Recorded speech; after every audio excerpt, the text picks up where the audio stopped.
Today's story na one wey shock Nigerians across board, not because coup attempt happened for Benin Republic, but because of how fast Nigeria government responded. The speed was mad, the precision was clean, the energy was military grade. For a moment, Nigerians looked at their phones like, wait, now our military they do this one? The same Nigerian wey bandits they terrorize every week. Guys, this one shock everybody. But before we go deeper, hit the like button, subscribe and also turn on the post notification because this story, it get as the sound though. Now let's break it down. Early hours of December 8, Benin Republic woke up inside real-life action film.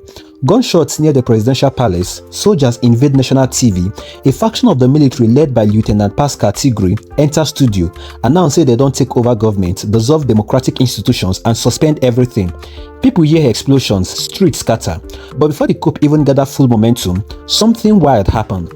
Nigeria fighter jets were already in Beninese airspace. Nigerians checked flight trackers and confirmed 3 military aircraft entered minutes after the coup was announced. Nobody expected that. Nobody saw it coming. The reaction was fast, like someone pressed panic button, and the Nigerian government answered immediately.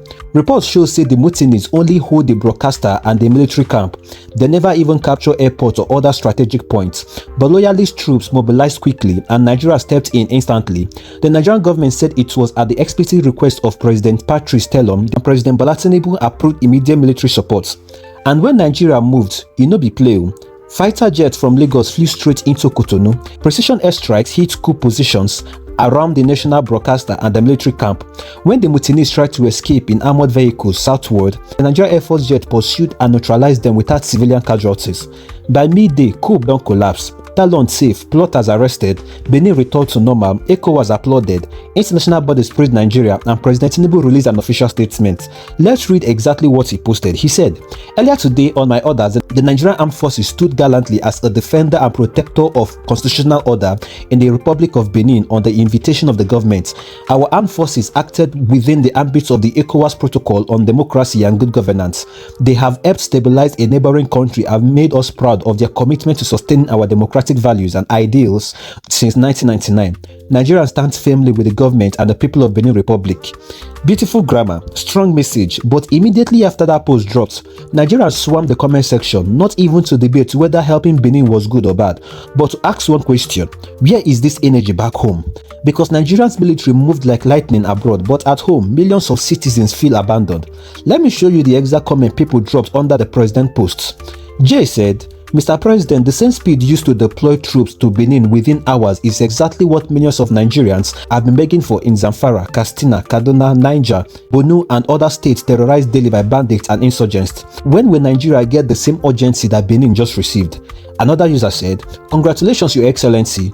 We never knew that our military still have this capability. Can you please employ the same urgency, astuteness and precision in bombing out the Islamic fundamentalist insurgency in our northern borders and those elements carrying out systematic..."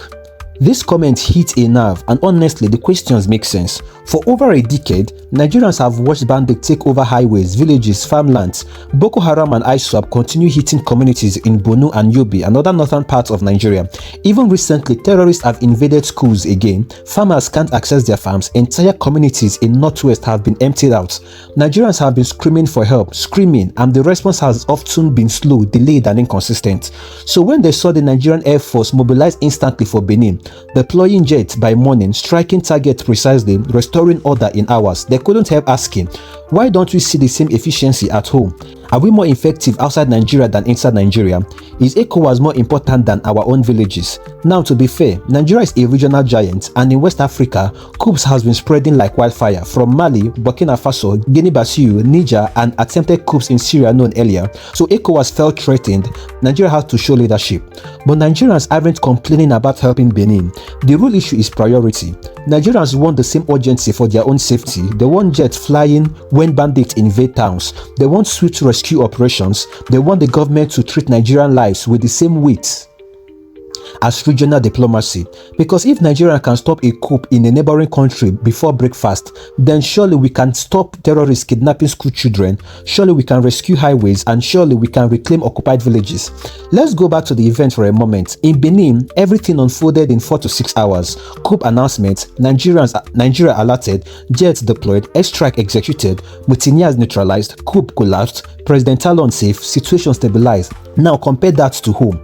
In Zamfara, bandits operate for 6 hours straight, sometimes 10, without any air support arriving. In Kaduna, terrorists block highways for entire nights. In Niger State, whole communities relocate because bandits have stronger presence than security forces. In Borno, ISWAP still ambushes convoys. In Plateau, communities suffer repeated attacks. This is why Nigerians are emotional, because what they saw in Benin proves something Nigerians have suspected for long. The Nigerian military has the skill. The Nigerian military has the capability. The Nigerian military can act fast, precise, organized, and deadly against threats. So why don't we see it enough?